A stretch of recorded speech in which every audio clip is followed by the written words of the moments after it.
Você quer viver ou morrer? You have the look of a man who accepts what he sees because he is expecting to wake up. Só sei quando. With great power comes great responsibility. Eles são grandes, mas nós é ruim. O sistema é foda. All the moments will be lost in time, like tears in rain. Talma Cast, o podcast do Cineclube Debates.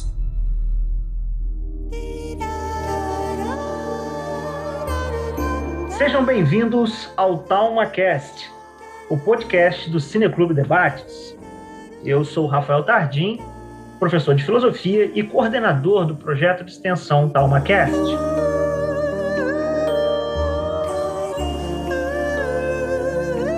Hoje nós vamos abordar e falar comida, poder e sexo, estômago e sua jornada gastronômica. Estamos aqui hoje dando o pontapé inicial no nosso podcast, que é um projeto que deriva de 5 anos do Cineclube Debates e é a tentativa nossa de adaptar e emular para este formato a metodologia construída nesse projeto de extensão que visa promover interdisciplinaridade, transdisciplinaridade, comunicação e extensão, usando como ponto de partida o audiovisual. Então, estamos aqui para poder justamente dissecar certos assuntos que relacionam gastronomia, relações sociais, relações de poder, usando o filme Estômago, o cinema brasileiro aí em questão.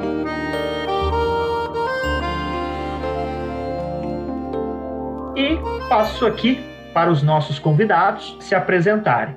Olá, eu sou William Gil Guimarães, estudante de gastronomia no IF de Cabo Frio e bolsista aqui no projeto de extensão do Talma Cast. Comida é cultura quando consumida, pois havendo a possibilidade de se comer de tudo, um mineiro sempre escolherá o pão de queijo. Meu nome é Maria Clara Fonseca, eu sou do 2º TQ, estudo técnico integrado em Química no Instituto Federal Fluminense, campus Bom Jesus Tabapuano. Sou voluntária do projeto Talma Cast. Ao negar suas origens, você nega a si mesmo. Meu nome é Diego, eu sou cientista de alimentos formado pelo Instituto Federal Fluminense de Bom Jesus. Atualmente eu faço uma pós-graduação em Vigilância Sanitária e Qualidade dos Alimentos e sou bolsista voluntário do Talma Cast. A desigualdade alimentar no Brasil é sempre assunto frequente, mas ainda é visto sem solução por muitos.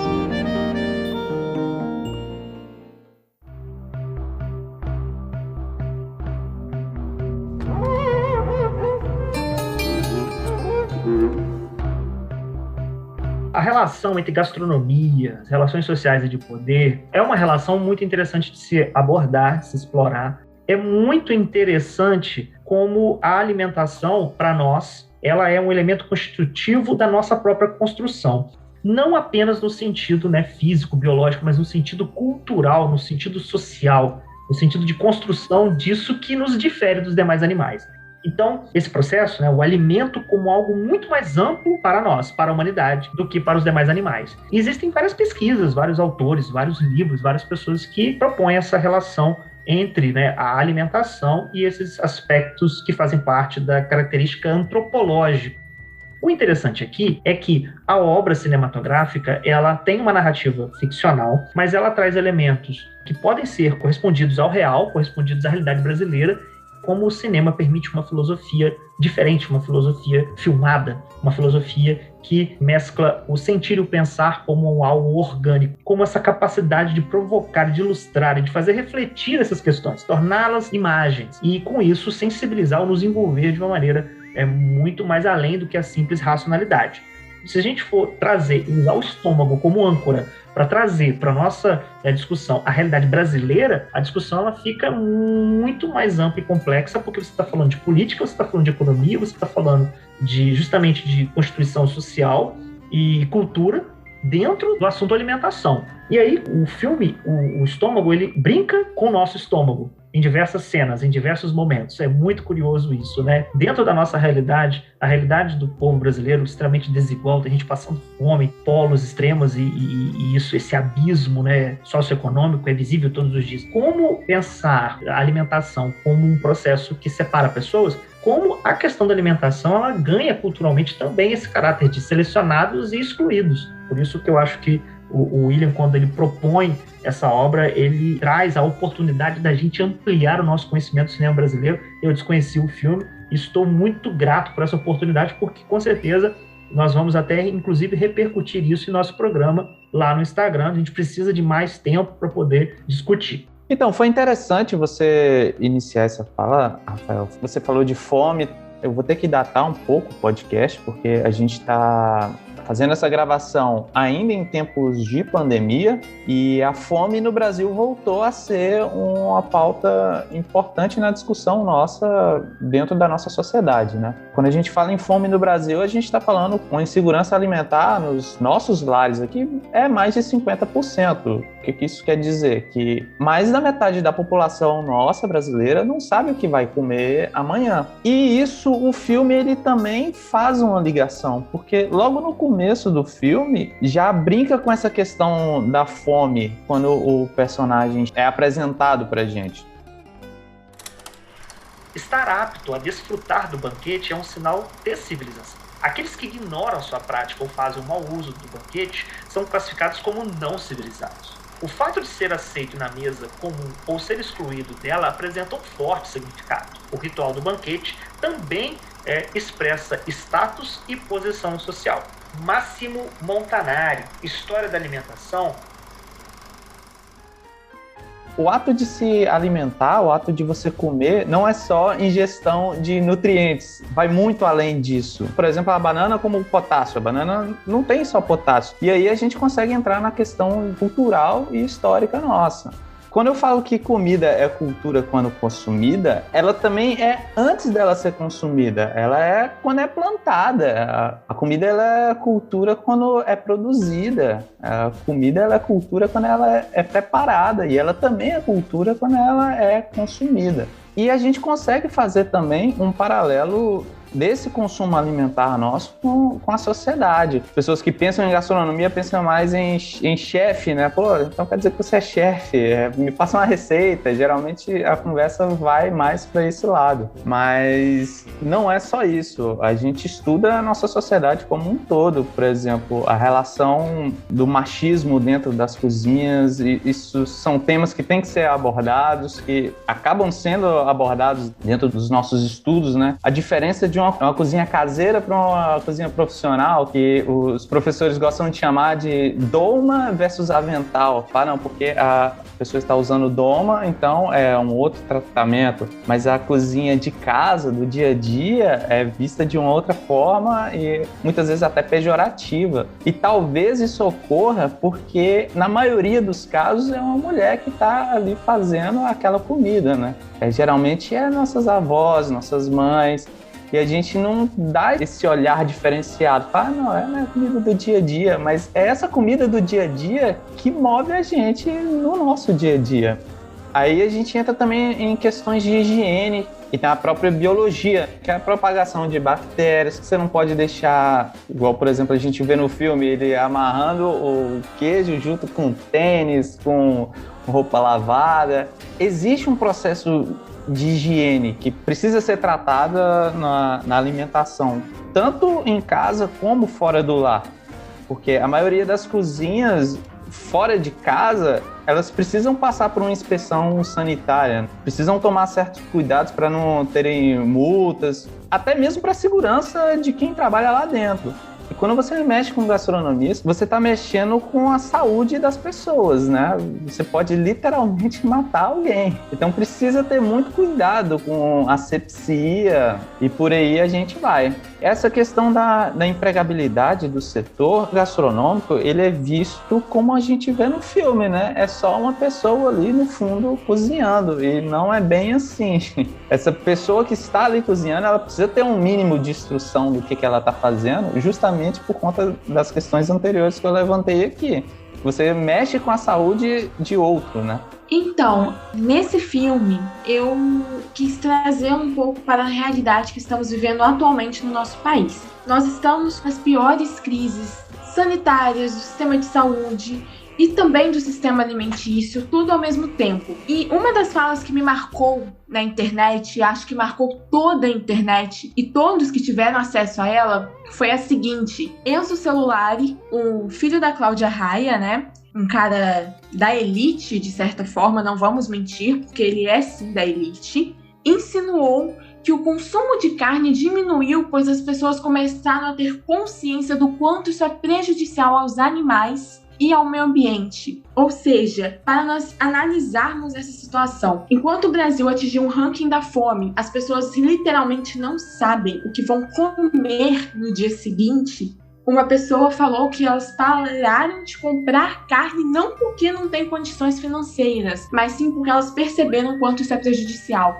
Enquanto nós temos um lado da balança, no outro, a pessoa ela vive uma situação que ela pode escolher o que ela quer comer. Existe uma relação de poder maior do que essa em um país do jeito que está, você poder escolher o que você vai comer. Falar, não, eu não vou comer carne porque prejudica o meio ambiente, enquanto mais da metade da população está passando fome. E negar este fato, eu sei que muitas pessoas negam que existe uma elite, negam que existe uma burguesia, negar este fato é negar que o sol nasce no leste.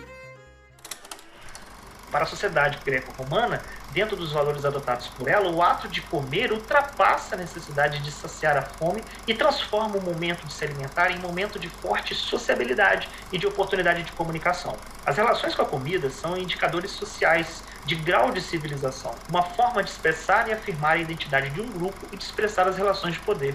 Massimo Montanari, História da Alimentação. Esse filme me fez perceber o quanto precisamos acordar para a nossa realidade. É realmente um absurdo que isso esteja acontecendo e que ninguém fale nada sobre isso. Porque quando pensamos em gastronomia, pensamos em alta gastronomia, pensamos em quê? Caviar, champanhe, pessoas em restaurantes caros, onde tem aqueles milhares de talheres, aquelas taças, uma para cada tipo de bebida diferente, os chefes todos extremamente arrumados. Mas nós não pensamos que o que sustenta a economia gastronômica, grande parte do nosso país, não é essa gastronomia. Não é a gastronomia, a alta gastronomia, mas sim a gastronomia que vemos com o nonato, que é normalmente uma pessoa em um ambiente extremamente tóxico, extremamente sem condições de trabalho, sem o mínimo de condições sanitárias possíveis, uma pessoa que ela já vem com um alvo nas costas para ser uma presa, uma pessoa que ela já vive, ela já vem de uma extrema pobreza, ela não tem condições de sair daquilo, ela não tem educação, ela não teve nenhuma oportunidade. Ela terá que sobreviver de qualquer forma, da forma que for possível, ela terá que sobreviver. E com isso, ela aceita situações extremamente hostis. A situação que ele vivia naquele filme era horrível. Nós vemos, a gente fica enjoado quando vê aquilo. A situação de trabalho, a situação de relacionamento, né, de patrão e funcionário. Ou seja, como que nós não falamos disso? É realmente necessário falar disso, porque se não falarmos disso, isso não irá mudar. E teremos realmente um ciclo vicioso, porque o governo não fornece educação. Quando não fornece educação, sempre terá uma classe que será subjugada, porque ela não tem outra escolha. Qual outra escolha ela pode decidir? Entrar no mundo do crime? Muitas pessoas fazem isso porque realmente não tem escolha. E falar, são vítimas da sociedade, isso é mimimi, é muito fácil falar que é mimimi quando você não está vivendo isso. É muito fácil falar, não importa, ou as pessoas que fazem isso é porque elas querem fazer isso, Bolsa Família é isso, esquerda. Nem tudo é esquerda e direita. Nós somos humanos, somos seres racionais. Se nós não conseguirmos ter empatia com alguém que está vivendo uma situação assim, como iremos conseguir evoluir? Por isso que sempre falo, se não estudarmos nossa história, nosso passado, nunca iremos construir um futuro melhor. Pegando esse gancho aí que a Maria falou, o William também, a gente vê muito na graduação algumas questões, né, de como a alimentação. A gente tem a disciplina de nutrição, tem a de segurança alimentar, essas questões todas, a gente vê muito isso no filme, né? É o que a Maria falou, a questão do nível das pessoas, né? Da alimentação do pobre, do rico. Logo no início do filme a gente vê a diferença do nonato ali trabalhando no bar, depois ele vai pro restaurante, a diferença da cozinha, da organização ali, né? A gente vê já muito isso presente, né? O jeito mesmo do trabalho em si, ele chega ali naquele bar, já tá aquela cozinha toda desordenada, na hora que ele vai preparar o alimento, aquela mesa de qualquer jeito, não sabe se higienizou ou não. ultimamente a gente vê que a realidade de muitas pessoas hoje é essa. Você não é instruída a fazer a devida higiene, mas tem pessoas que também não podem fazer isso. Então, tem gente que vive em situação precária mesmo. Então, já vai em qualquer ambiente, em qualquer lugar. A gente na graduação, a gente tem uma disciplina de higiene, né? Que é de controle de qualidade também. Que a gente estuda a questão do ambiente próprio para fazer o preparo do alimento, né? Tem que ser um ambiente limpo, se for dentro de casa, né? Separado de um ambiente de casa. Então a gente vê que mais situações do Brasil mesmo hoje não tem essas questões. Tem muita gente que não tem essa visão, não tem dinheiro para investir nessa questão. Pessoas mais carentes não têm o investimento necessário para poder estar preparando um alimento seguro, vamos dizer assim, né? Que igual o Nonato, ele estava ali, né? Com a mão suja, os dedos sujos, a unha, preparando aquele pastel ali, aquela gordura bem escura, suja mesmo. Então, assim, na graduação a gente vê vários desses quesitos, né? E a disciplina mesmo de nutrição, a gente viu que a desigualdade do Brasil.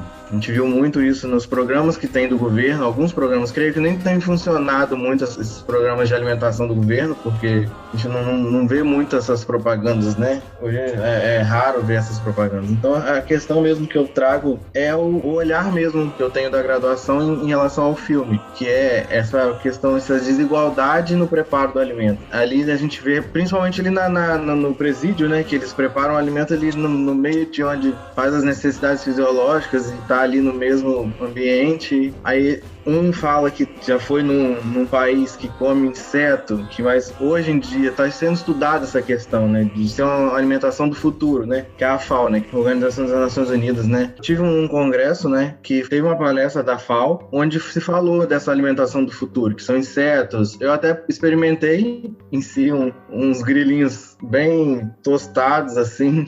Não é ruim, mas assim, é uma alimentação bem diferente, que a cultura do Brasil ainda não tem isso, né. E a gente pode ver que se você pesquisar direitinho dentro do próprio Brasil, vai ter gente que vai comer inseto porque não tem o que comer. Então, assim, é mais ou menos essa questão que eu trago.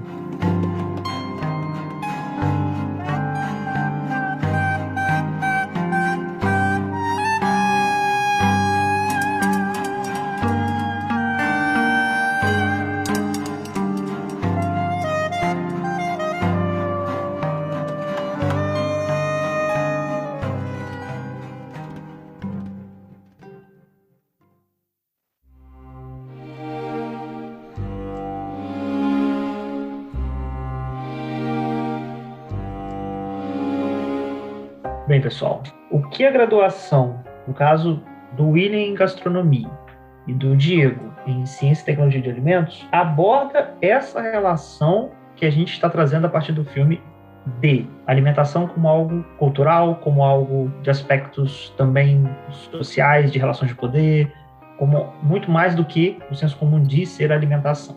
O ato de cozinhar e o trato dos alimentos, o zelo, o cuidado, ou não tratar. Então, a graduação, pelo menos para mim, né, agora nesse tempo de pandemia, eu não cheguei a ter contato, por exemplo, com a cozinha profissional. Meu contato inicial, e não é uma reclamação, longe disso, foi justamente com essa questão cultural da gastronomia. Antes de eu entrar no curso, eu não tinha essa visão mais ampla do que é cozinhar, né? Para mim, cozinhar era um ato do dia a dia, mas o foco inicial é totalmente com essa questão da cadeia produtiva. Quando a gente retira uma comida do ambiente, né, da terra, digamos assim, a gente está mexendo com um ecossistema ali. Então tem que ser tomado muito cuidado, por exemplo, com o desperdício, né, para onde a gente vai estar destinando as sobras, as aparas. O filme ele até trata também essa questão. Cozinha funciona igual em qualquer lugar mesmo. Hoje é carne moída. Ontem foi picadinho de carne. E ontem bife. Quer dizer, né? Aproveitar bem aproveitadinha a carne 3 dias seguidos, ele sabe. Isso é coisa de quem vive o dia a dia da cozinha mesmo. Sexta devia de ser peixe. Porque é o dia que chegam os peixes frescos no mercado, né? Devia. Que aqui não tem peixe. Agora bicho tem sempre. Bicho é todo dia.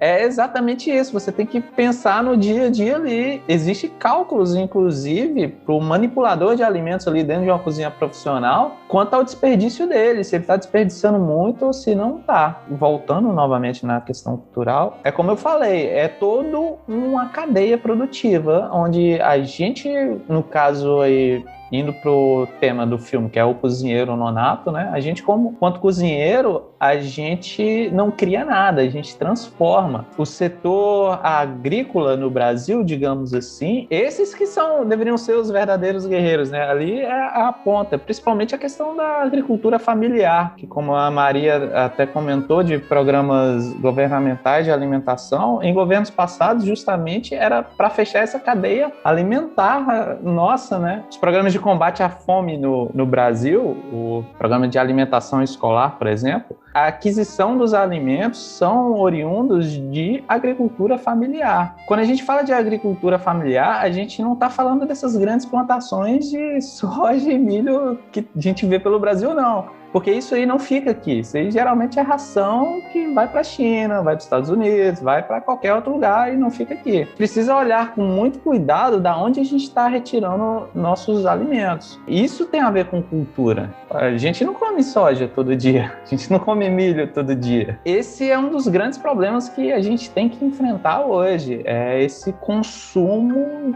maluco, acelerado que a gente vê do dia a dia aí. A comida acaba virando algo corriqueiro do dia a dia. Pelo menos eu já não vejo mais dessa forma. Então, a minha questão em relação à graduação, no caso da minha graduação, a gente vê muito, um pouco que o William falou também, do início da cadeia até o final, inclusive a sobra, né? Vamos dizer assim, o reaproveitamento, por exemplo, a gente vai descascar uma batata, a casca vai ficar por ali. A gente vê também um final para aquela casca, não sendo jogada no lixo, nem sempre virando adubo, mas podendo também ser transformada em alimento. Uma das ações que a gente fez durante a graduação foi na praça, a gente fez um caldo de fruta-pão para os moradores da rua ali. Passavam na praça, alguém quisesse experimentar também, então assim, a gente aproveitou de um fruto que nem todo mundo conhece, nem todo mundo utiliza dessa forma, então a gente acabou trazendo um caldo para as pessoas experimentarem, né? Eu tive um projeto na graduação que eu reaproveitei a casca do maracujá, que a gente ia jogar fora, reaproveitei fazendo farinha e adicionando em pão. Então, sempre assim, a gente vê essa questão do reaproveitamento para não ser desperdício, né? As questões também da graduação, eu tive também uma disciplina de antropologia dos alimentos, que a gente vê muito isso, o antigo, a alimentação de antigamente, vamos dizer assim. Hoje é raro as pessoas estarem sentadas à mesa, é raro a família almoçar junto, fazer as refeições juntos. É sempre, ou um tá na televisão, ou outro tá no celular, ou um almoça 1h, o outro almoça 2 da tarde. Então, assim, a gente viu muito isso. Essa alimentação mudou muito. A sociedade mudou muito. São culturas diferentes hoje em dia. E tem muitos lugares que as pessoas até criticam. Vocês almoçam junto? Vocês almoçam na mesa? Eu almoço vendo televisão, vendo jornal, mexendo no celular. A tradição mudou muito, né? A cultura mudou bastante. Para Maria, como você via a gastronomia antes do filme e como você vê ela agora? Mudou alguma coisa ou não?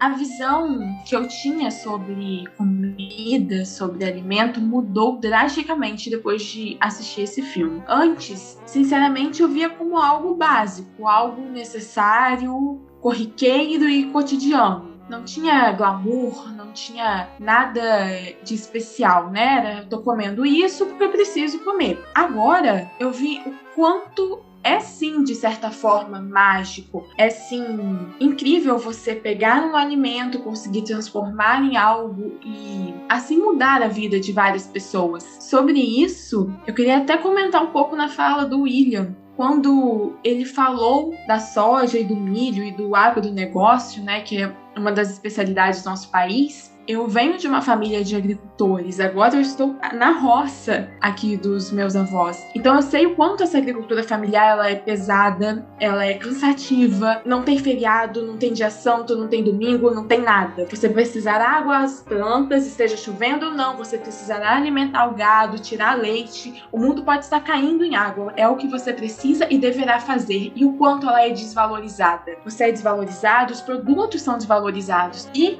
temos que tomar muito cuidado, porque algo que eu estou vendo acontecer agora é que as pessoas estão desistindo de plantar, desistindo de produzir esses alimentos. Elas estão reproduzindo, né, o êxodo rural, elas estão voltando para as cidades, vendendo suas terras que serão futuras chácaras que não produz nada, né? É mais algo de passeio. E isso está acontecendo muito. De 5 vizinhos que tínhamos aqui, 4 venderam as suas terras e foram para as cidades, desistiram, porque agora com essas reformas o trabalhador rural não tem direito à aposentadoria mais, ele não tem direito a vários auxílios que foram cortados, e isso é algo que temos que pensar, porque quando falamos em agricultores, pensamos em grande maquinário, pensamos naquelas enormes plantações de soja, naquelas planícies lindas de milho, mas não pensamos nas pessoas que lutam cada dia para colocar comida no nosso prato, porque o Brasil sobrevive de pequenos trabalhadores, de pequenos produtores rurais. Essas produções é exatamente o que o William falou, elas são exportadas, elas são para o gado, e esse gado será exportado também. O que temos no nosso prato é desses pequenos produtores. Eu vou até fazer um adendo no que a Maria falou, que a empregabilidade do setor agrícola brasileiro, ela não está nessas grandes plantações, ela está justamente dentro da agricultura familiar. Se você for comparar o tamanho das terras, a agricultura familiar não é nada dentro da vastidão dessas outras plantações que a gente tem.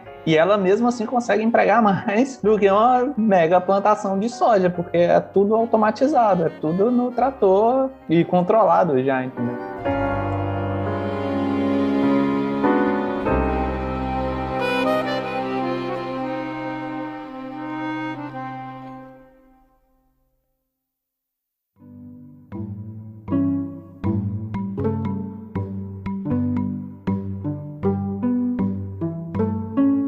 O que eu queria continuar desenvolvendo aqui é o seguinte: o cinema, e aqui o cinema está dentro da arte. Um dos caminhos para você conseguir provocar dentro de cada um espanto, uma admiração pela grandiosidade da descoberta, né? Nossa, eu nunca tinha pensado nisso. Nossa, que legal. Então, esse choque que faz com que a pessoa, então, mude o seu olhar e comece a observar com mais cautela. Então, a gente trabalha isso no cinema, a arte permite isso, o teatro também permite isso. A arte, ela tem esse poder, como o próprio Platão, né, já dizia, de penetrar na alma mesmo, né, e causar esse abalo, esse trauma. Usando o conceito do trauma, eu faço aqui a minha provocação no sentido de que quais foram os momentos mais impactantes para vocês, não somente em relação a assistir o filme, mas em relação assim, nossa, isso aqui que eu tô vendo no filme, eu já vi e já senti ou já percebi no mundo real. Quais momentos o filme fisgou vocês para o mundo real e isso causou um impacto? Quais momentos o filme provocou, deu um soco na boca do estômago de vocês no sentido de chamarem você para o mundo real? Porque o filme, ele trabalha com matéria bruta do mundo real, principalmente da realidade brasileira. Para mim, foram vários momentos do filme, inclusive pensando naquele processo de desconstrução, né, que a gente acaba passando no dia a dia. Um que me chocou muito, assim, foi um soco no estômago, foi realmente reassistir esse filme, né? E agora, reassistindo com outra cabeça, um outro William assistindo o filme, foi a questão do machismo. O filme, ele usa um linguajar muito sexista e que assistindo, eu falei assim, cara, mas isso é o dia a dia, principalmente quando tá ali um grupo de homens reunidos, pessoas falam isso. Esse tipo de linguajar acaba sendo banal, acaba sendo comum, né? E o papel da mulher ali dentro no filme é apenas um papel de desejo sexual, acaba indo apenas como um objeto, né? E isso para mim foi muito impactante, reassistir e fazer essas reflexões em cima disso, acaba sendo uma estrutura nossa, da nossa sociedade, né? E puxando para a gastronomia também, a questão que eu citei até no começo, que é a questão da doma versus avental. O personagem ali do Nonato, ele é respeitado quando ele tá de doma. Talvez se ele tivesse com um avental na cozinha do dia dia a dia e fosse mulher, ele passaria completamente despercebido. A cozinha nossa do dia a dia, a gente sempre remete à figura feminina, às nossas avós, às nossas mães, mas quando entra no profissional, não, aí é um chefe. É a figura masculina central, né? E toda a sua violência, que não só dentro da gastronomia, dentro de uma cozinha profissional, mas eu acredito que isso dentro do mercado de trabalho nosso, né? É um lugar muito violento, no sentido verbal, sempre um lugar machista, opressor, né? Preconceituoso. Cozinhar hoje tem que ganhar salário, essas coisas, né? Você tá pensando o quê? Na cidade não é assim, não. O cara chegou da roça agora aí todo fudido, cagado, até cagou na calça. Muito fudido, quem é fedor tava no quarto. Fedido, Peguei fedor do Cala a quarto. boca! Então, reassistir o filme, você acaba sempre vendo com outro olhar, né? A questão que mais me chocou no filme foram duas, na verdade. Uma foi o quanto a frase dê poder a uma pessoa e ela realmente se revelará foi vista com clareza nesse filme. Nós podemos ver que enquanto o Nonato ele está em uma posição inferior, né, trabalhando no bar de uma forma como um bom servente, gentil, humilde, sempre grato pelas coisas que o seu patrão o ofereceu, mesmo que o seu patrão trate muito mal, o humilhe realmente. E quando ele vira um chefe, a sua personalidade muda, o seu jeito muda, enquanto ele assume uma outra posição. Isso o que me choca, o quanto o poder nos muda. Nós somos pessoas completamente diferentes em posições diferentes. Quando estamos sendo mandados, é bem diferente de quando nós mandamos. Então, isso é uma coisa que eu percebo no meu dia a dia, tanto em uma posição de aluna, uma posição de filha, uma posição de bolsista, uma posição de ser humano em si. É algo que é bem palpável de ser percebido.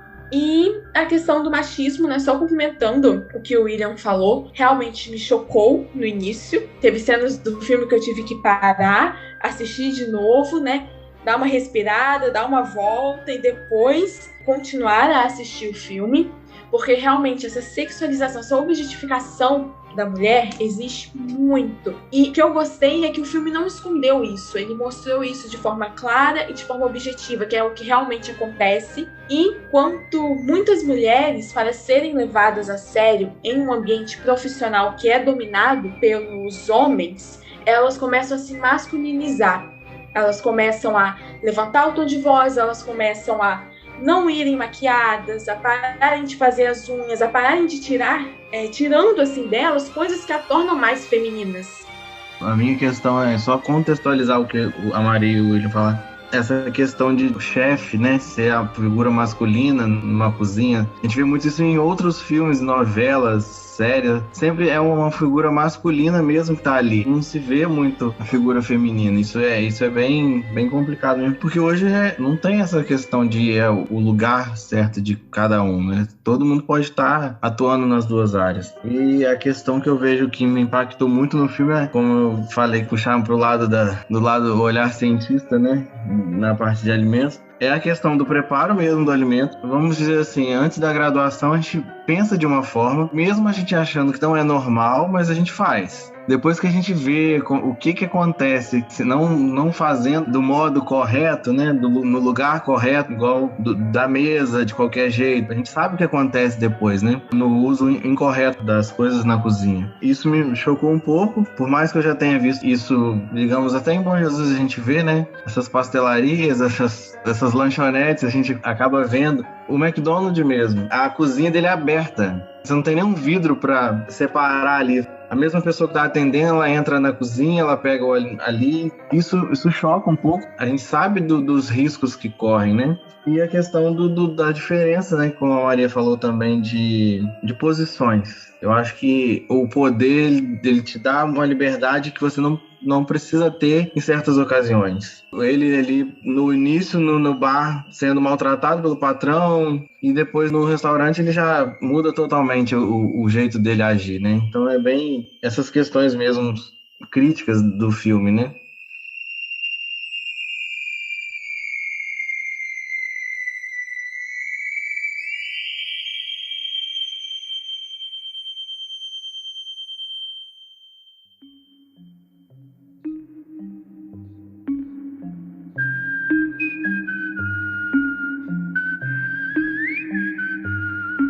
Então, assim, puxando para a nossa discussão, e quando a gente traz para a gastronomia como essa arte, como essa capacidade de você pegar ingredientes, elementos e criar algo novo a partir deles, né?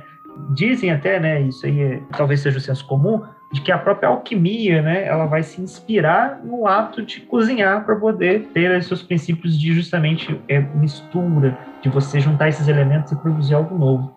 Dentro disso, pergunto para vocês, tudo isso que a gente consegue associar e trazer para a realidade do nosso país, tudo isso traz uma visão holística, uma visão do macro, tudo conectado. Então você tem economia, você tem desigualdade social, você tem relações culturais, você tem, muito bem lembrado o William aqui em relação à alimentação indígena. Muitos povos originários, eles têm a sua cultura entrelaçada do modo como eles se alimentam e como eles pensam o alimento. Né? Então, quando essas culturas elas perdem esses hábitos alimentares por uma modernização do processo alimentar, do contato com o homem branco, você tem essa cultura perdida justamente através desses hábitos alimentares que não existem mais. Então, isso é muito presente em termos de uma espécie de genocídio cultural, que é o que a gente vive em relação aos povos indígenas do nosso país. Como vocês pensam justamente essa associação entre a gastronomia e a cultura, entre o ato de se alimentar e como isso diz muito de vocês? Tem um questionamento que o William trouxe, das provocações dele, sobre a gente ser fruto do meio, né? O homem, nós, em termos de humanidade, nós somos frutos disso, desses ambientes alimentares, desses ambientes, desses aspectos culturais. A gente é o que a gente come, né? Não só no sentido biológico, mas no sentido cultural, ou não? Aí a gente tem que entrar na definição da palavra cultura, né?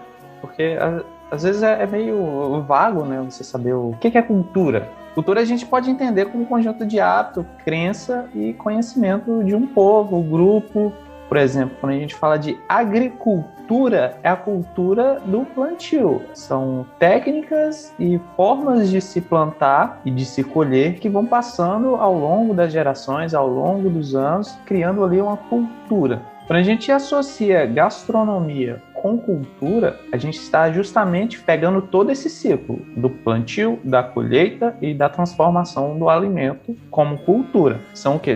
São processos que vão passando ao longo dos anos e a gente vai incorporando no nosso dia a dia. A gastronomia no Brasil, ela tem como formação inicial 3 culturas totalmente distintas. A gente tem a cultura dos povos originários, a gente tem os povos escravizados e a gente tem o português como colonizador. É óbvio que, dependendo da região do Brasil, sofre algum tipo de influência um pouco diferente, mas, no geral, quando a gente estuda gastronomia, a gente parte daí.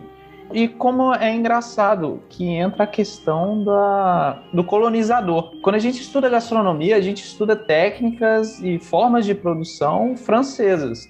Porque os franceses foram os que começaram a criar essa cultura gastronômica, a catalogar os seus preparos, ali que começou a ser criado, digamos assim.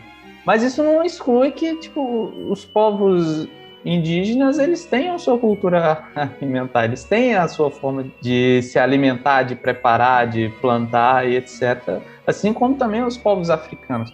E muitas vezes isso é, atropelado. Existe, por exemplo, sempre a discussão da feijoada.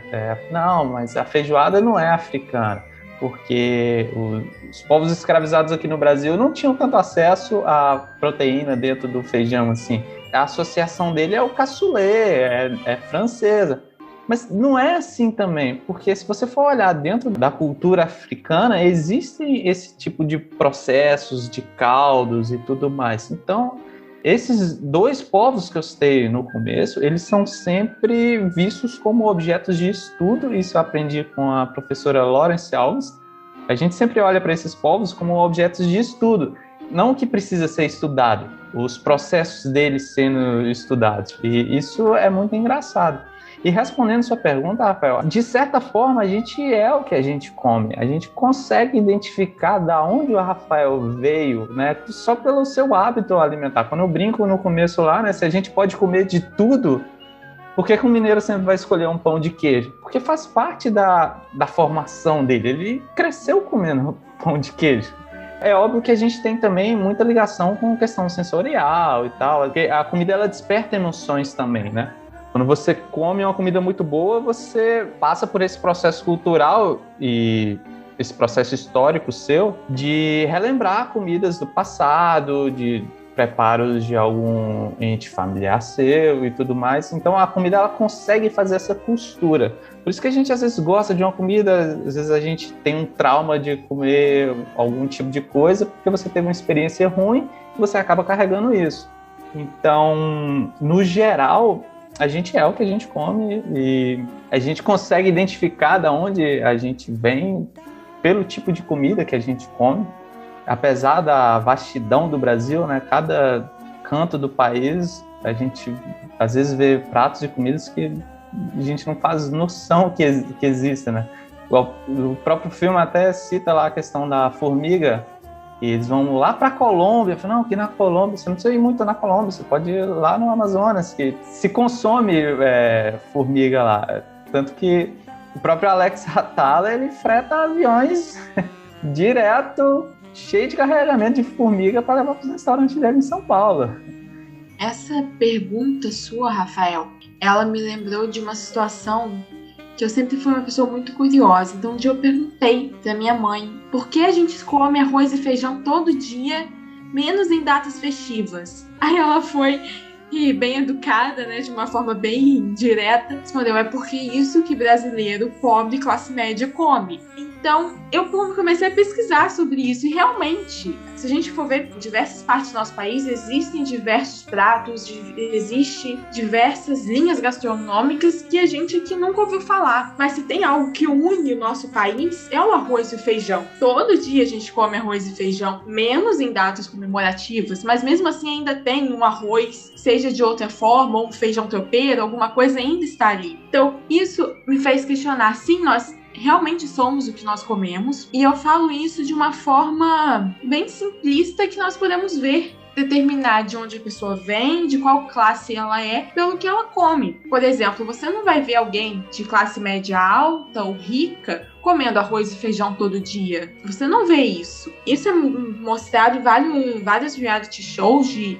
pessoas ricas, né, mostrando como que é a vida na alta sociedade. Elas comem algo que a gente nunca ouve falar, né? A gente nunca ouviu falar, é tipo caviar, picanha, filé mignon. Para elas, isso é a carne moída, a salsicha, o arroz e o feijão. Tanto a função legitimadora quanto a demonstração de status são características que se mantiveram e continuam presentes no exercício atual da comensalidade. Grandes negócios ou parcerias são finalizados e comemorados através de um almoço ou jantar. Casamentos são celebrados e a cerimônia é finalizada com uma festa. O número de convidados, o luxo e a grandiosidade dos eventos vão depender do poder aquisitivo e da posição social daqueles que ofertam. As diferenças sociais também se sobressaem através dos alimentos, na escolha do tipo e da forma com que são servidos. História da alimentação, Máximo Montanari. Então, realmente, essa linha de que a gente é o que a gente come é algo que eu concordo totalmente.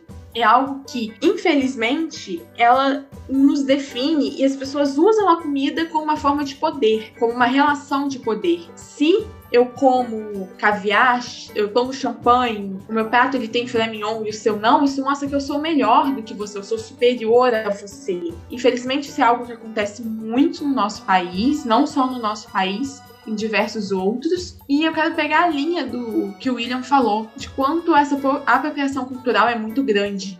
Se nós formos parar para analisarmos a história, o passado do nosso país, várias coisas que hoje são usadas em restaurantes caríssimos, como o do Alex Atala, por exemplo, as formigas, que ele até freta aviões para levá-las para seu restaurante em São Paulo, elas já são costumeiras dos povos originários, dos povos indígenas há séculos. E quase ninguém sabe sobre isso. Se a gente for perguntar em São Paulo, no Rio de Janeiro, e falar, você sabia que os povos indígenas comem formiga? Eles não vão saber. Isso que é o mais curioso, quanto a história ela é contada por quem vence, por quem dominou, nunca por quem realmente construiu a história, nunca por quem fez com que o nosso país seja o que ele é hoje. Também pegando um gancho no que a Maria e o William falaram também, essa questão de o que a gente come, com certeza isso é nítido para todo mundo. Cada região do Brasil a gente tem um jeito de se alimentar, uma comida diferente, um alimento diferente, igual o William falou do mineiro, né? A gente vai na praia, isso aconteceu um exemplo comigo. A gente tava na mesa ao lado tinha uma família, eles ali comendo queijo, tomando cachaça. Eu falei, gente, a gente olha e fala, é mineiro, entendeu? Tipo assim, o queijo tá sempre presente no mineiro, né? Então a gente vê essa questão de a gente olha pra pessoa e fala, a pessoa é de tal lugar, é desse jeito, igual no Nordeste, o pessoal come arroz, feijão, queijo, tudo misturado, eu acho que é um baião de 2, né? Então tem essa questão de estar ali, entendeu? Você já olha, já bate de cara e vê assim, fulano é de tal lugar. A gente é realmente o que a gente come. Essas questões de cultura mesmo, né? Cultura é bem diferente. Uma coisa também que eu tava pensando aqui é a questão da alimentação dos povos indígenas também. É nítido quando você vê uma alimentação totalmente diferente da nossa e você já olha e fala, não sei se eu comeria aquele tipo de comida. O porquê deles estarem comendo aquele tipo de comida. É bem essa questão mesmo de a gente olhar mesmo, ter aquele olhar diferente, tanto as regiões quanto os próprios povos, né? Cada um tem seu jeito de alimentar, cada um tem uma alimentação diferenciada. Essa questão da comida que a gente prepara durante a semana, acho que eu já até presenciei algumas vezes isso. Chega sábado e domingo, as pessoas falam, hoje é sábado, a gente pode comer uma comida diferente, não precisa ser do arroz, do feijão, ou frito, a gente vê isso durante a semana, essas comidas tradicionais. Aí chega o final de semana, só porque é sábado, vamos comer uma comida diferente, vamos preparar algo diferente. Quando você recebe visita, você quer fazer coisas totalmente diferentes. Eu acompanho, né, nas redes sociais alguns conhecidos, né, quando recebe alguém em casa, parece que a casa muda, não é nem a mesma casa que a gente vê durante a semana. Então é bem essa questão mesmo de cultura mesmo, de mostrar um poder. O alimento e as refeições são símbolos de riqueza e de poder demonstrados através da mesa. Os alimentos são símbolos de distinção. A qualidade e quantidade de alimentos se distinguem das camadas sociais. A alimentação dos camponeses abastados é mais farta e diversificada do que a dos pobres. Os alimentos destinavam-se a determinadas classes sociais. Os tubérculos, cultivados por baixo da terra, eram usados para alimentar os animais. Os legumes cultivados acima da terra eram consumidos pelos camponeses. Os nobres, por sua vez, consumiam os frutos das árvores e as carnes. História da alimentação, Máximo Montanari. Às vezes até a pessoa nem tem um poder, mas quer mostrar para poder exatamente essa questão de mudar o hábito de alimentação, né? Às vezes até fazer parte dessa sociedade, né? Exatamente, eu não vou ficar por baixo, assim, quero mostrar que eu também tô ali. Então faz uma coisa totalmente diferente da realidade, é bem isso mesmo. É chamegado, é shot, é chachado, vira e mexe, é forró.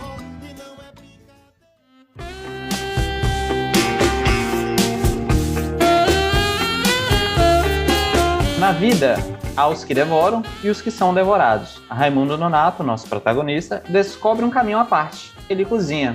E é nas cozinhas de um boteco, de um restaurante italiano e de uma prisão que Nonato vive sua intrigante história. O filme ele tem direção de Marcos Jorge, a produção de Cláudia da Natividade, coprodução de Fabrício Dom Vito e Marcos Cohen, produção executiva de Cláudia da Natividade e roteirista Luza Silvestre, Cláudia da Natividade, Fabrício Dom Vito e Marcos Jorge. No elenco a gente tem o João Miguel, Fabiola Nascimento, Babu Santana, Carla Briani, Zeca Senovics, Paulo Mícolos e por aí vai. A música é Giovanni Venosta, direção de fotografia Toca Sabra, figurino Marisol Sanches, edição Luca Alverde e distribuição Downtown Films.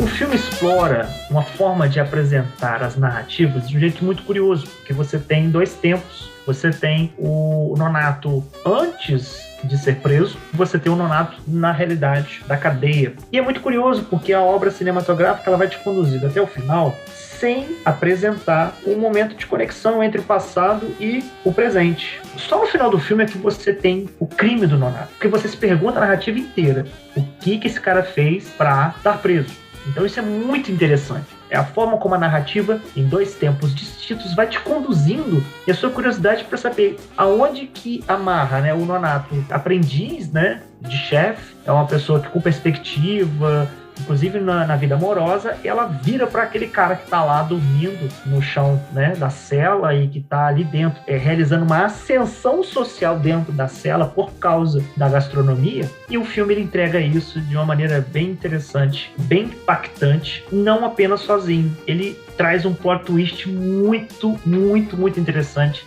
que é o momento da virada, onde o Nonato, ele então mostra uma certa malícia, onde ele, pensando no beliche de cima, onde é uma ilustração, uma metáfora, onde ele pensando no controle, no poder da cela, daquele mundo onde ele poderia não ter limitações para cozinhar mais, ele mata envenenado o chefe da cela, o bandidão lá. Isso é muito interessante porque eu não esperava isso dele, eu não esperava isso dele daquele momento, do personagem. Então, assim, além dos temas que nós já falamos bastante aqui, a narrativa ela é feita de uma maneira muito interessante, justamente para nos prender, e isso, cinematograficamente falando, tem que ser ressaltado. E aí, nesse caso, dessas provocações, a mudança da música, quando ocorre a magia da gastronomia, quando ele está fazendo os pratos, aí entra uma musiquinha, que eu acho que é interessante, que demarca o processo, mostra as mãos dele, e aí é muito interessante isso. Inclusive, essa musiquinha, quando o dono do restaurante vai provar o prato dele. E aí, nesse caso, eu justamente queria perguntar para vocês o que dentro da perspectiva cinematográfica do filme, que chamou a atenção de vocês. Olha, eu vou pegar primeiramente essa fala da questão da música, que eu achei muito interessante. O tema principal ali, do assovio, ele vai mudando de acordo com o que o personagem vai evoluindo no filme, Então, quando ele começa a cozinhar ali naquela cozinha suja do bar e tal, a música era até meio descompassada, meio fora de ritmo, acaba soando estranho. E no final ali do filme, ela já tá como se fosse uma orquestra, um violino, e cheia de elementos. A música é um tema muito interessante. E outra coisa que eu tenho para levantar aqui é uma fala do próprio diretor, que eu descobri assistindo o making-of do filme, que tem no YouTube, inclusive. O que eu acho muito relevante no Estômago é que ele é um filme que tem vários níveis de leitura. Você pode ver o Estômago simplesmente como uma diversão, como um filme gostoso de ver, que te interessa, pelo seu suspense, você quer muito saber como ele vai acabar, e ter 2 horas de diversão. Mas você pode também ver na história do Estômago a metáfora de uma coisa maior. Você pode ver o Estômago como uma crítica à sociedade, como uma crítica ao nosso sistema social. Isso fica muito evidente, especialmente com o final do filme, onde um final um pouco imoral, digamos assim, a ascensão social é propiciada pelo fato do nosso protagonista ter perdido totalmente a ética que ele parecia ter quando começa a história. Estômago, não por acaso, é um filme que começa na boca do protagonista, começa na boca do Nonato falando e acaba em seu traseiro. Estômago é uma descida pelo sistema digestivo, pelo sistema corruptor da sociedade. Fora a questão do próprio roteiro, que tem pontos ali que são... O roteiro ele é muito bem amarrado. Detalhes ali de roteiro são muito bem apresentados e muito bem resolvidos, Por exemplo, quando o Giovanni fala da garrafa de vinho lá dele, que é um presente do pai, que não tem mais de não sei quantos anos, e que ele deixa deitado para não quebrar a rolha. Aí quando chega no momento final, o Nonato vai abrir o vinho, essa mesma garrafa, a rolha quebra. A rolha tá ressecada. Interessante, não tinha... Eu tinha tentado, sabia que tinha algum significado aquele momento da rolha no final, mas eu não tinha tentado. Porque eles dão um close, ele fica aquela coisa ali... E outra coisa também é a agressividade do personagem, acaba aflorando sempre que ele bebe, Então, se você prestar atenção no filme, quando ele bebe é que ele vai fazer alguma coisa. E na cena final lá do banquete, na prisão, ele tá enchendo a cara de vinho. E se você for pegando esses detalhes, você já fica, cara, esse cara vai fazer alguma coisa, que ele tá virando vinho, tá doidado no filme. Muito bom, muito bom. Então, o filme, Uma das partes que eu mais gostei, tirando a música, né? Que a música ela vai fazendo que você entre no filme e acompanhe e passe por todos aqueles sentimentos junto com o personagem, foi também a iluminação do filme. Eu achei muito interessante que na hora da produção cinematográfica, eles tiveram a sacada de quando ele estava naquele boteco, cozinhando no meio daquela sujeira, a própria iluminação remetia a isso, né? Parecia que estava meio na penumbra. Já quando ele vai para o restaurante renomado, a gente consegue ver o quanto isso muda. Eles usam mais holofotes, mais aparelhos para mostrar que como se fosse um momento iluminado da vida dele. Isso eu achei muito interessante, porque é um detalhe que muitas vezes passa despercebido em vários filmes. E ver um filme nacional, principalmente, tendo essa preocupação com cada detalhe, dá um orgulho muito grande. Porque você consegue entrar naquele universo de uma forma muito melhor. A produção e a fotografia do filme é linda. A produção foi impecável. Eu tô falando desde o início, né? A questão do que eu estudei, do que a gente vê na graduação, acaba vendo na vida real. Essas questões alimentares, né? O preparo, tudo essas questões me chamaram bastante atenção, porque depois que a gente termina a graduação, você já vê alguma situação, você fica, aquilo ali tá errado, não pode, aquilo ali não é o certo, entendeu? Você vira fiscal, né? Você acaba sendo fiscal. Eu, depois da graduação, sou totalmente um fiscal. Até no mercado eu fico fiscalizando os produtos, validade, o que tem no rótulo, o que não tem, o que pode, o que não pode. Eu fico um psicopata mesmo depois de ver tanta coisa, né? E essa questão também do Nonato crescer durante o filme, né? Ele chega ali todo esmirradinho, aquela pessoa fechada, tímida, e ele vai vendo as oportunidades, igual na prisão, ele vê a oportunidade de conseguir um lugar melhor, mesmo não tendo um lugar melhor ali dentro, né? Ele vê que ele pode, o que ele aprendeu fora, ele jogou ali dentro pra tentar conseguir algo melhor. Ele saiu do chão, foi pra cama, o que tava na cama foi pro chão. Então, assim, essas questões que a gente vê acontecem muito na vida real, né? A pessoa usar algumas coisas pra ir subindo, ultrapassando a outras pessoas, e as características do filme mesmo, né? Em si. Retratar mesmo a realidade do lugar, né? Eu particularmente gosto muito de filme brasileiro, não todos, mas assim,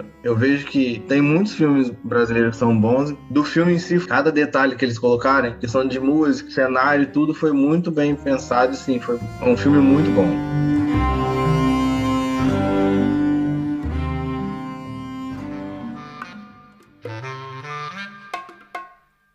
Bem, pessoal, agora é o quadro Ouvindo Ouvintes. Olá, pessoal. As perguntas quais foram levantadas, tanto no nosso Instagram quanto nas nossas outras redes sociais, foram as seguintes. William e Diego, não seria mais interessante investir no interior para que diminuísse esse grande fluxo de pessoas e impedisse uma futura saturação do mercado? E, ligada a esta pergunta, nós temos a próxima. Vimos em diversos jornais que o desemprego atingiu níveis recordes no Brasil, principalmente nas capitais. Porém, mesmo assim, diversas pessoas continuam indo para esses locais que, teoricamente, já têm um mercado saturado. Ou seja, a classe média procura emprego enquanto oferece um trabalho quase igual à escravidão, pois essas pessoas do interior, como vimos em Nonato, estão trabalhando em alguma área, mas com condições extremamente hostis. Essas duas questões que você trouxe aí, elas acabam estando interligadas uma na outra, né? Eu creio que o tema central aí que leva ao êxodo rural, leva as pessoas a aceitarem condições análogas à escravidão no trabalho, tudo isso gera em torno da fome, inclusive a questão do investimento no interior, né? Quando a gente fala de fome, a gente está falando do primeiro estágio ali da morte, né? Por exemplo, tem um psicólogo, Abraham Maslow, ele cria, por exemplo, uma pirâmide, que é chamada de pirâmide de Maslow, que é uma pirâmide que na sua base tem questões fisiológicas, e aí vai escalonando para a segurança, a relação social, é o que a pessoa estima e a autorrealização. Se você não está com a base da sua pirâmide no seu dia a dia ali funcionando normalmente, você nunca vai conseguir alcançar a autorrealização que fica lá no topo. Então, a fome, ela é o principal fator que está ali na base. Por isso que ocorre o êxodo rural que você está citando aí, por exemplo, a questão do desemprego. para comer a pessoa vai precisar de dinheiro. E muitas vezes está passando ali por necessidade. A gente vê isso no filme, por exemplo, que ele acaba aceitando as condições ali de trabalho que o Zumiro coloca para cima dele, porque ele não tem o que comer, ele está com fome, não tem onde dormir. Então, às vezes a pessoa acaba sendo passiva nisso. Mas quanto à questão do investir no interior, acho que você foi perfeita nessa pergunta, porque é exatamente isso. Quando a gente fala de fome no Brasil, a gente fala de reforma agrária, a distribuição de terras, que isso é um problema desde quando o Brasil é capitania hereditária, que se dividiu o Brasil em dois, um lado é da Espanha ou de Portugal. E assim a gente começa a divisão de terras sempre na mão de quem sempre teve poder aquisitivo. E vai ficando de lado essas pessoas que entendem a terra como local de subsistência mesmo, que foi uma das falas que eu falei no meio aqui da nossa conversa, que é o setor que mais emprega, o setor agrícola no Brasil, o setor que mais emprega é da agricultura familiar, não é essa larga escala de produção que a gente vê por aí. E, inclusive, os trabalhos de combate à fome no Brasil que deram certo foi justamente envolvendo a questão da agricultura familiar. Porque é essa agricultura familiar que chega na nossa mesa. Quando a gente consome, compra alguma coisa de mercado, isso não vem de produção em larga escala, não vem da produção de soja nossa, isso vem de agricultura familiar. E é onde está o grande problema, é um olhar mais humano para essas pessoas que trabalham no campo, é dar condições para elas. O William foi perfeito na fala dele. O Nonato aceitou as condições porque ele tinha um lugar para comer, um lugar para morar, para dormir. Então ele aceitou viver ali sem ganhar nenhum salário porque ele precisava disso. Então muitas pessoas aceitam qualquer tipo de trabalho, até bem precários mesmo, por conta disso, de não ter o que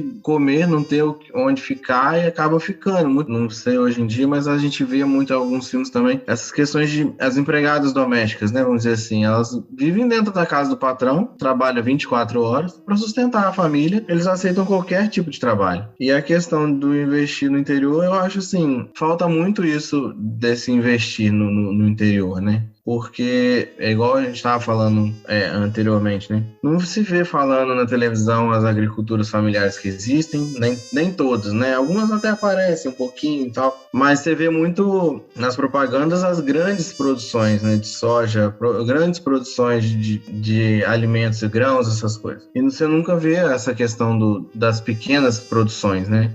Da agricultura familiar, que hoje em dia deveria ser muito bem mais explorado, né? Mas a gente vê que ainda é defasado ainda, né? É a questão do dinheiro mesmo, né, Diego?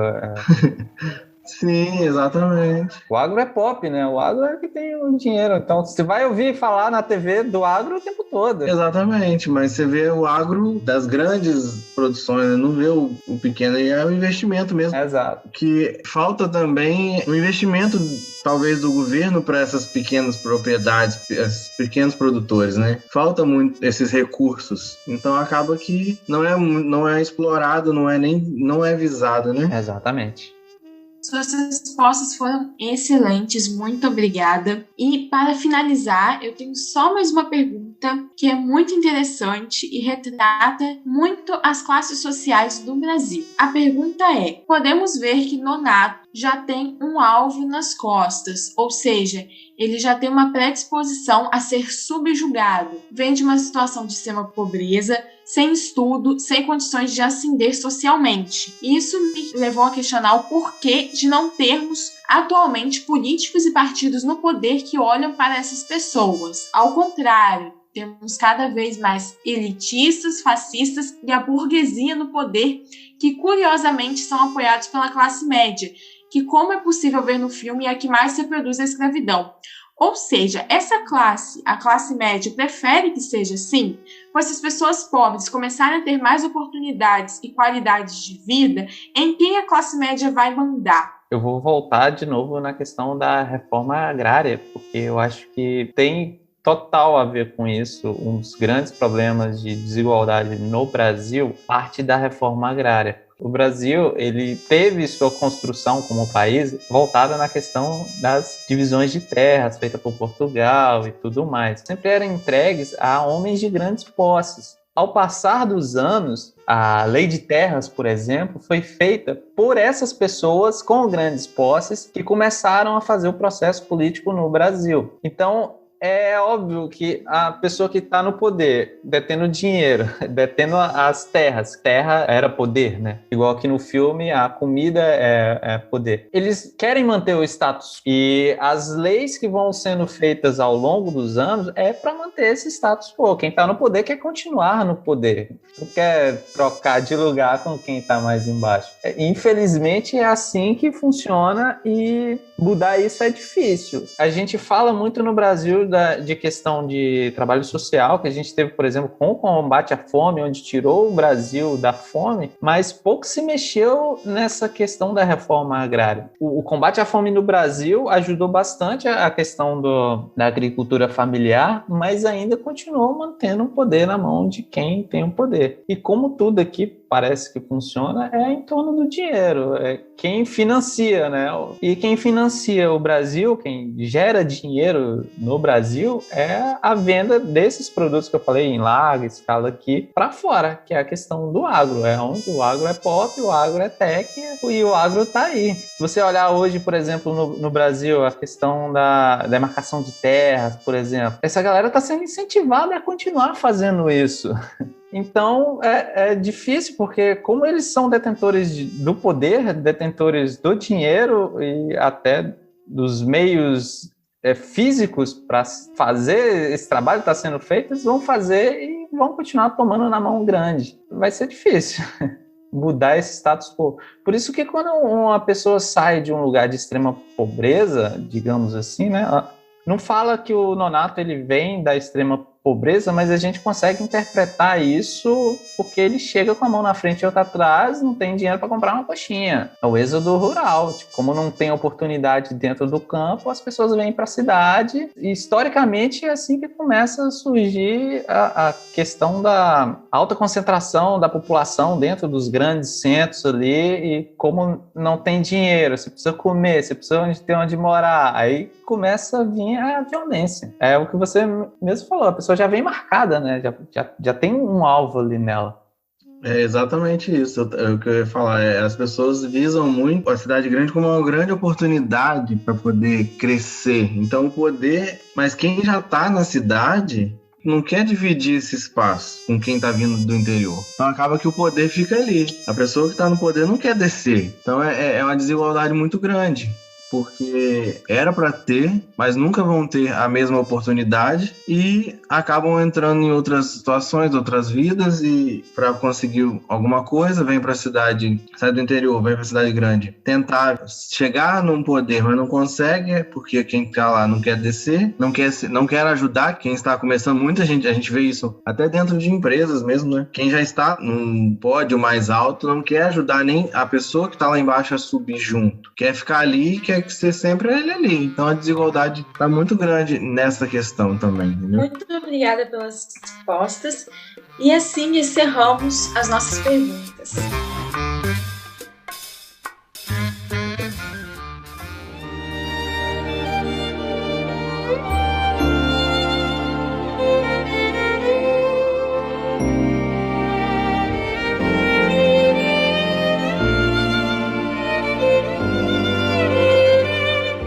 Bom, a questão que eu vou levantar aqui agora, ela foge um pouco do filme e vou tentar trazer mais para o nosso dia a dia. Será que essa relação nossa com a comida hoje, ela está sendo feita de uma forma positiva? A gente tem contato direto com essa cozinha? A gente é atuante na questão da culinária, do dia a dia ali? Ou a gente apenas está entregue no que é exposto para a gente? Às vezes é mais fácil e mais rápido comer uma comida ali de um fast food que entrega a comida em minutos. Mas será que isso é saudável? Será que isso faz bem pra gente? Será que a gente está passando pouco tempo dentro da cozinha? Será que a gente está passando pouco tempo comendo? Pensando no lado social de estar envolto de pessoas. Fechar os olhos e fingir que não ver o que realmente acontece é mesmo a única solução que temos no momento? será que realmente essas bolhas existem? O fato de o Brasil ser dividido entre classes, isso nos afeta até onde? E até quando iremos ter essa sensação de poder? Iremos querer subjugar as pessoas para nos sentir melhor? É algo que podemos ver no filme e é algo que muitas pessoas ignoram. O fato de, historicamente, sempre ter essa subjugação, essa escravidão, mesmo que velada em algumas partes. Deixar umas provocações aqui também, que é mais um sentido do filme em si, né? São os mesmos problemas com personagens diferentes. Então é mais um filme que você pensa e olha, será que realmente a gente vai continuar olhando dessa forma lá na frente? Será que não pode mudar? Será que não tem como mudar essa desigualdade, essas questões alimentares? Será que um dia isso vai mudar? Por mais que alguns já estejam nessa mudança, né? Muitas olham para esses problemas como se fossem problemas comuns. Essas desigualdades, essas questões mais de alimentação, eu acho que é mais ou menos isso. É mais uma obra para a gente olhar e ter a certeza que não é só coisa de filme. Isso acontece na vida real de todo mundo, né? Várias pessoas passam por isso todos os dias. Retomando uma pergunta que a gente trouxe aqui, até foi o William que trouxe, quando a gente fez as discussões pré-produção, se o homem seria fruto do meio e essa questão da cultura e alimentação. E aí faço outras perguntas em cima dessa pergunta. O homem é fruto do meio, ele reflete o que ele come, nessa relação simbiótica entre a cultura alimentar e o que é de fato cada um de nós? Ou o ser humano ele só come o que pode comer?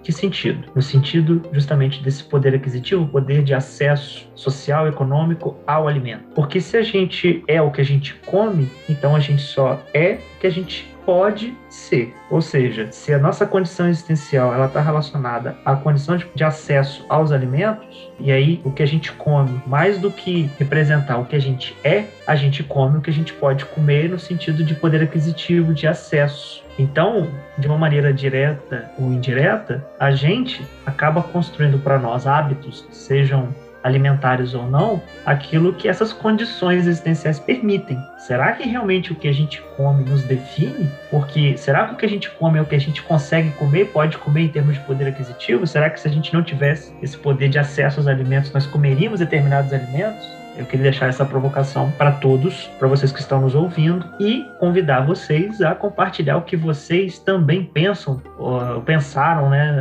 ao ouvir aqui o nosso podcast, no Instagram, no site, no blog. Vocês interagirem conosco também, mandando suas apreensões do filme. Assistam o filme, a gente deixa aqui a sugestão.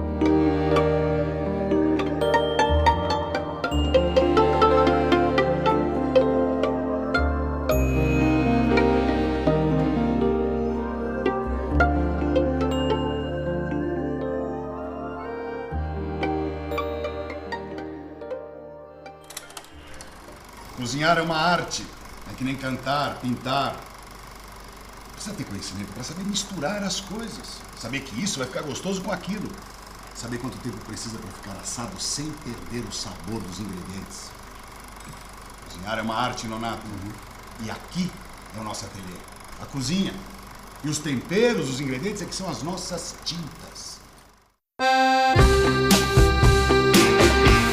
Fazer os agradecimentos ao William, ao Diego, à Maria. Agradecer demais vocês por terem aqui participado. Foi uma coisa extremamente enriquecedora para mim, creio que também para quem vai ouvir a gente. E deixar aqui vocês se despedirem e aqui falando um pouco sobre seus trabalhos, sobre os seus projetos, ou sobre o que vocês andam fazendo, enfim. Bom, eu agradeço o espaço, ao Rafael também, né, ao Diego, a Maria. É sempre bom, né, você trocar experiências, você conversar com as pessoas. O debate, às vezes, ele tem que ser uma via de mão dupla, né? A gente pensa, às vezes, o debate como só uma via direta, né? Eu falo e a minha visão é certa de mundo e é isso. No mais, agradecer também quem escutou até agora, muitíssimo obrigado. Dos meus projetos, eu tô no Cineclube Debates. Essa conversa, ela continua, né, ao longo lá do nosso Instagram, do nosso blog. Então, quem quiser trocar uma ideia com a gente, é só ir lá, ou também ir no meu Instagram pessoal, o.will.gil.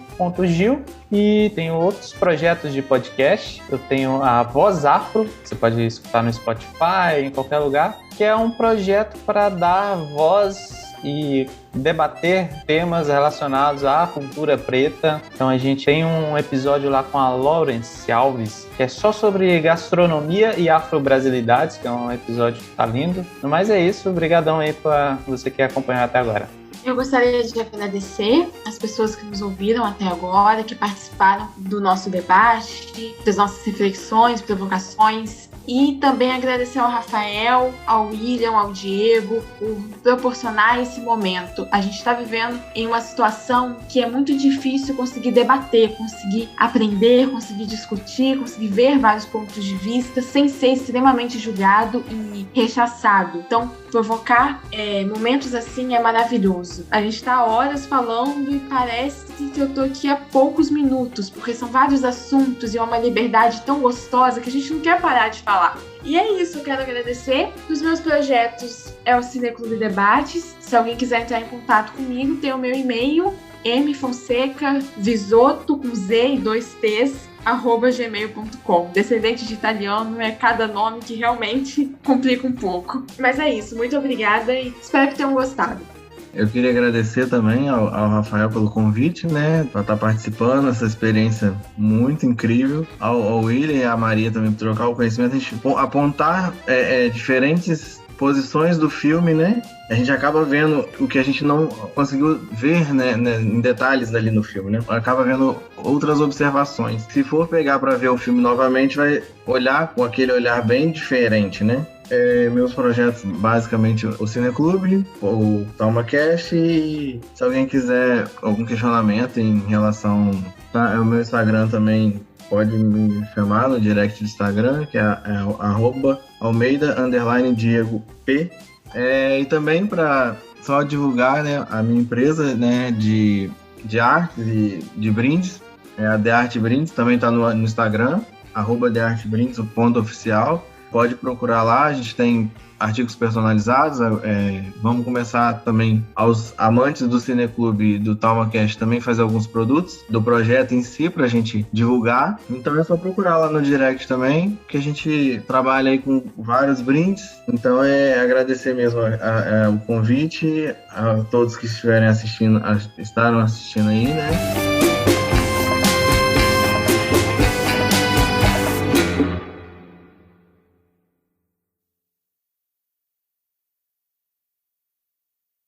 Diego, fala da sua empresa, Diego. O que é isso? Eu esqueci. Isso aí vai pro extra. O cara falar sobre da empresa dele. Eu esqueci. Pois é, aí, ó. Eu tinha que ter falado. Eu concentrei no que eu ia falar, assim, reto e fui. Muito bom. Eu esqueci. Depois a gente grava. Não, é só falar agora, cara. Eu ensino aí. Não, agora! Você ouviu o TalmaCast, o podcast do Cineclube Debates. Não esqueça de curtir e compartilhar esse episódio. Os links para seguir a gente nas nossas redes sociais e o link do site para acompanhar o projeto está aqui na descrição.